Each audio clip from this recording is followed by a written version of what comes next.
Digam o que disserem, o mal do século é a solidão. Por solidão eu não quero dizer nem necessariamente estar fisicamente distante de outras pessoas, mas ela também pode dizer respeito a se sentir desconectado, a se sentir não pertencente, mesmo que não esteja necessariamente só. Esse é um sentimento universal, mas ao mesmo tempo cada pessoa vai experienciá-lo de uma maneira, o que o torna também muito único. E devido ao fato da solidão ser tão atemporal, ela tem sido uma grande fonte de inspiração para as artes e para a cultura em geral desde muito tempo. Essa necessidade de pertencer, de se encaixar em algum lugar, vem sendo explorada exaustivamente na arte desde os poetas românticos até a contemporaneidade, seja no cinema, na literatura, onde quer que seja. E esse sentimento pode ser tão ou mais aterrorizante do que qualquer assombração.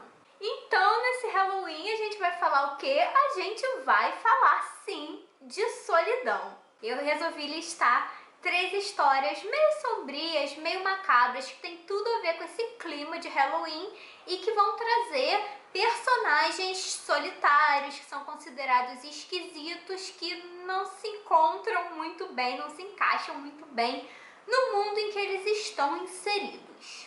Decidi falar de 2 filmes contemporâneos e de um romance clássico, e eu vou começar falando então deste romance, que é Frankenstein, da Mary Shelley. E se a gente for parar para pensar, nada no enredo teria acontecido se a criatura que o Dr. Victor Frankenstein trouxe à vida não tivesse sido abandonada por ele, rejeitada por ele desde o segundo em que ela abriu os olhos nesse mundo. Se ela não se sentisse tão sozinha, tão abandonada, talvez o rumo que esse grande clássico da ficção científica tivesse sido outro. Quando a gente lê, a gente vê que logo que o Victor Frankenstein dá ao monstro a centelha de vida em seu laboratório, ele sente uma necessidade de falar, de buscar uma conexão, de buscar alguém, de conhecer seu pai, mas ele é rechaçado logo de cara. O Victor Frankenstein, ele se sente repugnado por aquela criatura que ele trouxe e ele foge e larga o monstro sozinho à sua mercê no mundo, sem se preocupar, sem ter nenhum tipo de responsabilidade com aquela vida que ele mesmo trouxe, né? Que ele mesmo fabricou. E é esse primeiro abandono que a criatura sofre vai ser responsável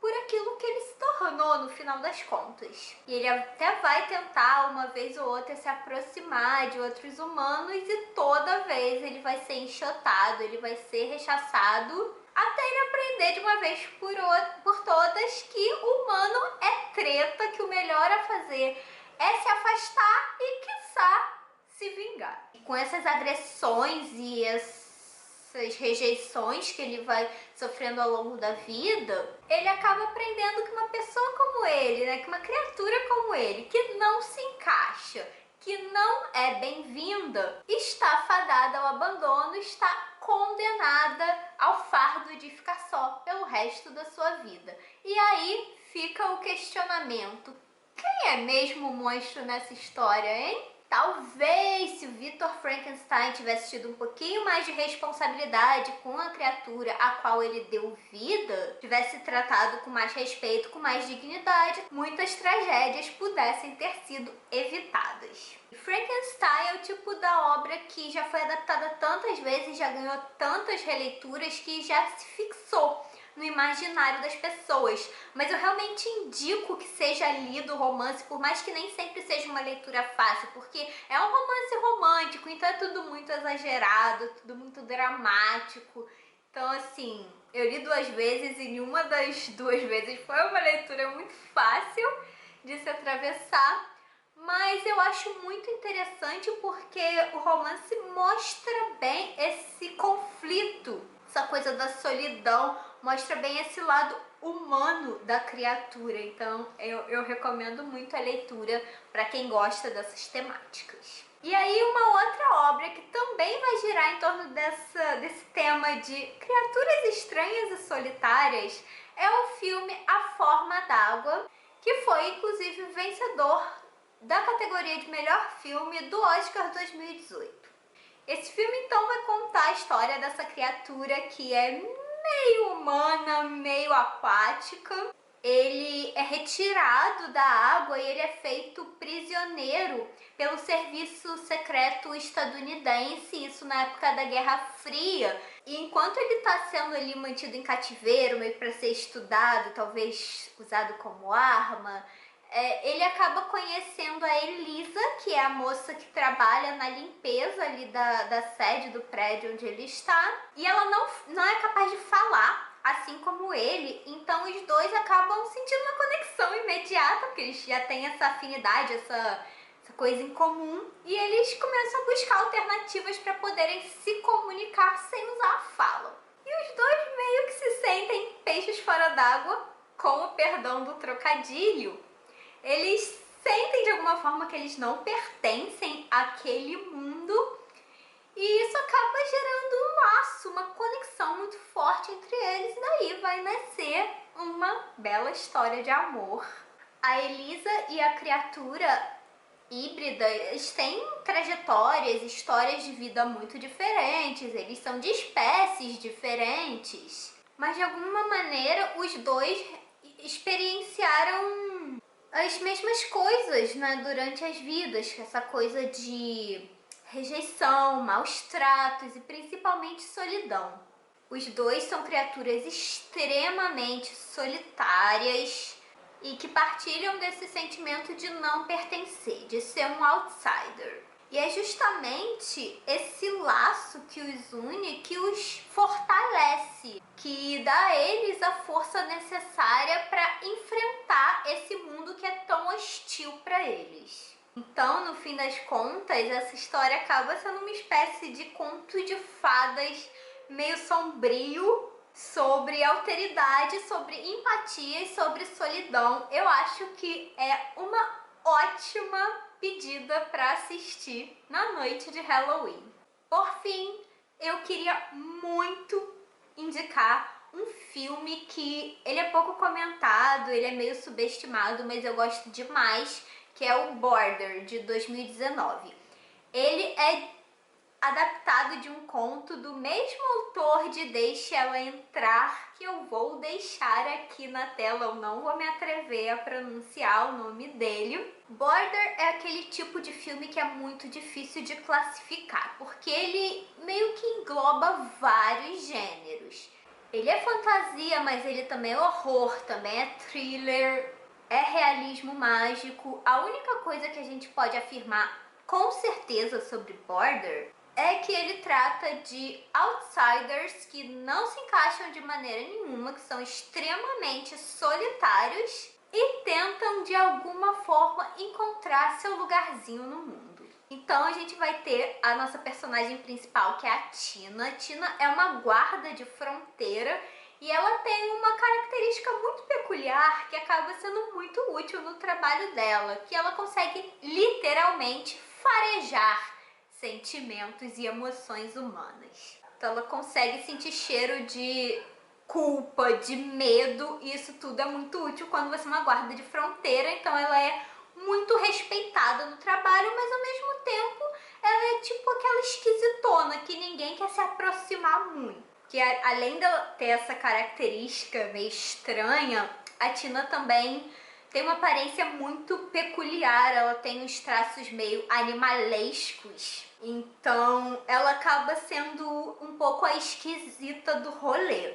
Ela é muito respeitada profissionalmente e tal, mas ela também não tem amigos, ela não tem muita afinidade com os colegas do trabalho. Ela tem um marido, um cara que mora com ela, mas eles têm um relacionamento completamente bizarro, eles não têm contato. O cara parece que gosta mais, se importa mais com os cachorros do que com a própria Tina. Então ela tá sempre muito sozinha, sempre se sentindo muito inadequada, e a única situação em que ela se sente realmente livre é quando ela tá nas florestas, onde ela nada nua, ela fica ali em contato com as árvores, com a natureza, que é realmente onde ela se sente ela mesma. E essa solidão e essa inadequação acabam se refletindo até mesmo no seu comportamento. A Tina sempre age como se ela tivesse se desculpando por alguma coisa, tendo que pedir desculpas por ser quem ela é. Ela tá sempre fingindo essa normalidade que não existe, numa tentativa meio infrutífera de finalmente arranjar um espacinho para se encaixar. Só que tudo muda quando aparece um homem ali na fronteira que parece meio esquisito e ela precisa revistá-lo. Esse homem é o Vor, e ela percebe duas coisas muito assustadoras sobre ele. O primeiro é que ele tem as feições muito parecidas com as dela. Então ele tem os mesmos traços meio grotescos, meio animalescos. E a segunda coisa é que ela consegue farejar alguma coisa estranha nele. Ela sabe que tem alguma coisa muito errado, mas ela inspeciona, ela investiga tudo e ela não consegue achar nada de errado. Parece que ele está completamente limpo, mas ela sabe que tem algo esquisito ali. Depois desse primeiro encontro, o caminho deles vai voltar a se cruzar novamente. Ele acaba passando com muita frequência ali pela fronteira e tal. E aí, eventualmente, eles vão criar um tipo de laço. Vai rolar uma conexão ali, principalmente pelo fato da Tina estar muito curiosa de encontrar alguém tão parecido com ela. E aí é muito louco, porque eles vão descobrir que eles não são só semelhantes fisicamente, mas eles também partilham de muitos sentimentos em comum. E quanto mais a Tina conhece ele, mais ela vai aprendendo sobre si mesma e o que ela é de verdade. E é um filme muito, muito, muito perturbador. Mas é aquele tipo de obra que a gente não consegue passar impune. Mesmo que a gente odeie, ache repugnante, repulsivo, mas a gente não vai ficar indiferente. Esse filme vai despertar coisas no espectador, querendo ou não. E pra mim, esse é o grande barato da arte, que é sacudir a gente, né? Tirar a gente um pouco do nosso lugar. Então, nessas três obras que eu resumi aqui, que são distantes tanto geograficamente quanto cronologicamente, mas todas elas vão girar ali em torno dessa temática da solidão, da inadequação, do sentimento de não pertencimento, de ser um outsider, de ser considerado esquisito e não ter o seu lugar. E mesmo quando a solidão está escondida debaixo de várias camadas narrativas, a gente consegue perceber ali nas entrelinhas que aquilo está sendo discutido também. E em um mundo que parece pertencer aos extrovertidos, não é surpresa nenhuma que tanto a criatura do Dr. Frankenstein, a Tina e o Vor de Border e a criatura híbrida de A Forma d'Água sejam considerados monstros. Todos esses personagens são lidos como criaturas que não pertencem à sociedade e que simplesmente não deveriam estar ali. Então, o meu brinde de Halloween vai para os solitários e inadequados de plantão. Eu compartilho do sentimento de ser um alien, então toda a minha solidariedade, eu acho que não tinha tema melhor para eu tratar nesse vídeo especial, né, pro Dia das Bruxas. Bom, eu espero muito que você tenha gostado desse vídeo. Conta pra mim nos comentários se você já conhece alguma dessas obras, se você leu Frankenstein, se você assistiu A Forma d'Água ou Border. Conta pra mim a sua opinião. Me conta também se você tem alguma outra dica de filme, ou de livro, ou de série que seja, que fale desses temas que muito me atraem. Antes de ir embora, não se esquece de deixar seu like, de se inscrever no canal e de ativar o sininho para receber as notificações. Eu vou ficando por aqui. Um feliz Dia das Bruxas e a gente se vê no próximo vídeo. Tchau, tchau!